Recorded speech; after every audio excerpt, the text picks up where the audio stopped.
Kenapa angka yang Bapak sebutkan beda dengan 16 Pak?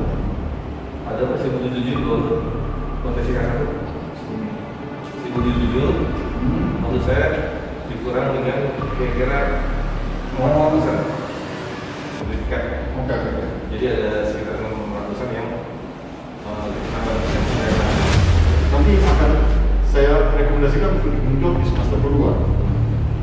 Strategi yang saya sudah sangat setuju tadi, dan itu yang saya katakan bahwa kota sudah berada pada track yang benar, karena dia sudah mau menghabiskan semua PBT yang pernah ada selama PTSR di Kota Palembang dengan memanfaatkan target SKAD yang ada.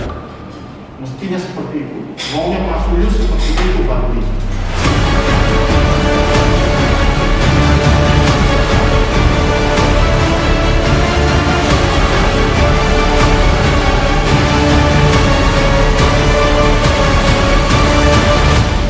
Terdapat 4 kantor pertanahan yang telah berhasil menyebarkan target SKAT ke semua lokasi yang terdapat peta bidang tanah.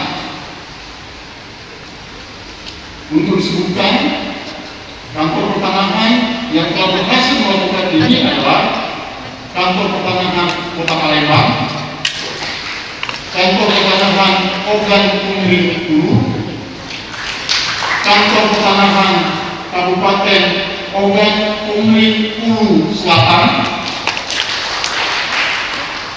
dan Kantor Pertanahan Kabupaten Banyuasin.